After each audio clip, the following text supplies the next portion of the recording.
afternoon. Thank you, Ray. So my role is to walk us through the report, and before I do, there's a couple of things that I think are really important to understand.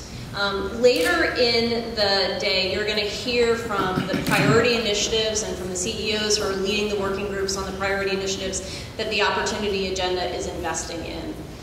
That is different from the results on this report card. The results on this report card belong to everyone in Boston. All of our community-based nonprofits, our parents, our community leaders and public officials, we all have put in time, effort, and treasure into programs that are meeting the needs of students. And the reason that we're upholding this data is the second thing that I want to discuss.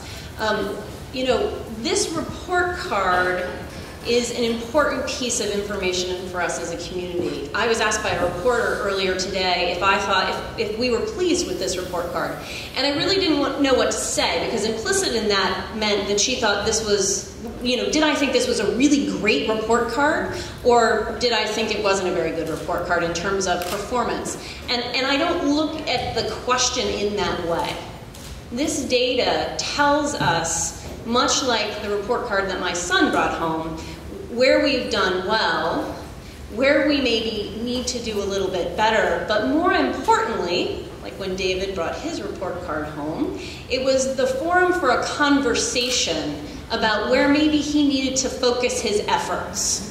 So this is a forum for our conversation on where we need to focus our efforts in order for all of our learners from cradle to career to improve.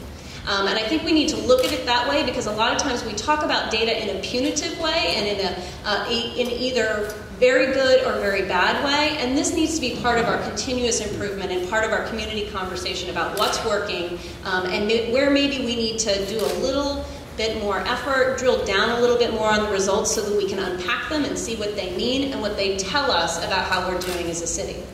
So, with that said, and you all can see David in your minds while I'm talking about this particular report card, if that's helpful to you, I want to go through briefly. Each of you will get the report. License G17, please remove it. So if that was you, move your car.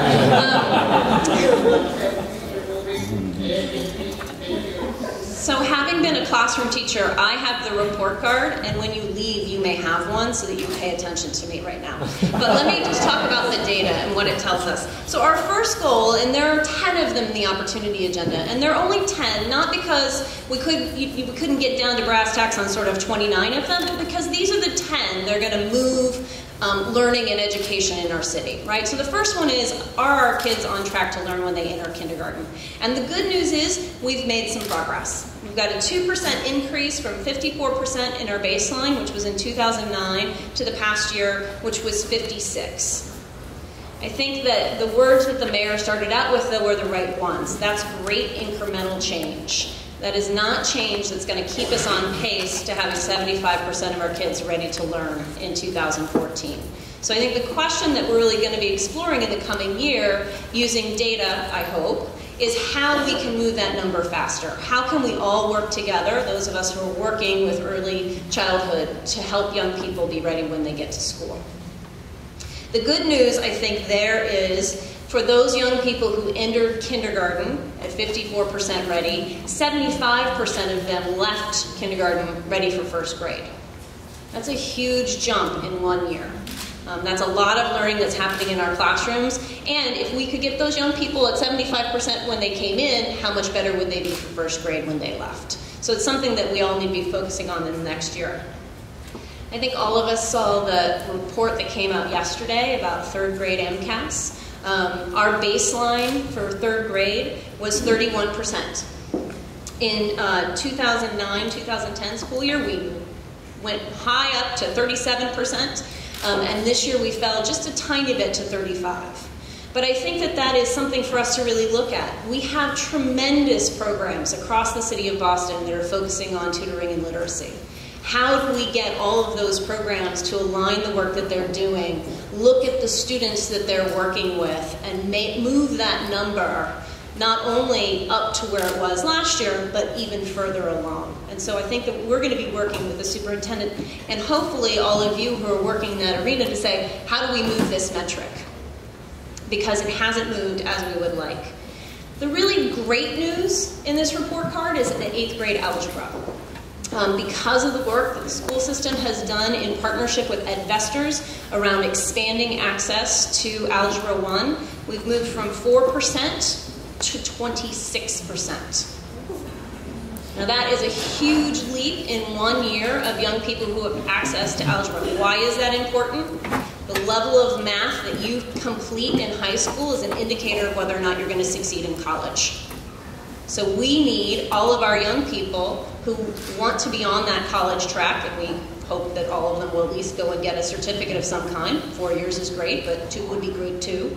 And so they need to start math earlier. So how do we make sure they have access? One of the things you'll note in the report card is that we also have a benchmark around algebra success and Math 1. We are retiring that measure this year as we've expanded enrollment in algebra. With more young people taking it, fewer kids are taking Math 8. And so we need to rethink how we're measuring. Again, this is why this report card is so important in terms of learning. And we need to be rethinking our metrics as we go along. So next year when we do this, you'll see that we've got a new set of metrics and we'll be reporting on how our young people did in Algebra 1. Moving on to 10th grade. Here's where there's really good news, again. In terms of passing, our baseline was 65% of young people passing. We have moved as a city in 2009 to 76%, and this year to 76.7. So not only did we have a huge leap of 11%, but we sustained it. So how can we learn from what happened there and apply that learning to 3rd grade? It's one of the challenges that we'll have this year. Again, when you look at some of the split in the numbers, though, there's still an achievement gap between students of color and also between students of different socioeconomic backgrounds. So we'll need to really tease that apart as we move forward this year. Our annual dropout rate, for those of you who are doing youth dropout prevention, has dropped another 1.6%, which is fabulous. We are now holding at 5.7%. And our 4-year graduation rate has gone up to 63.2%, which is 1.8% increase. That's all the really good news that there is, and I think that everyone in this room should feel pleased to take credit for all that's happened. I think that moving forward, there's a couple things we need to focus on. One is, how can we as programmatic deliverers in this city be sharing data?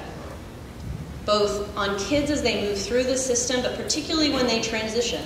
All of us know that we've got kids who are in programs, and they stay with City Year or they stay with Generations Incorporated for a certain number of years, and then they move on to another program.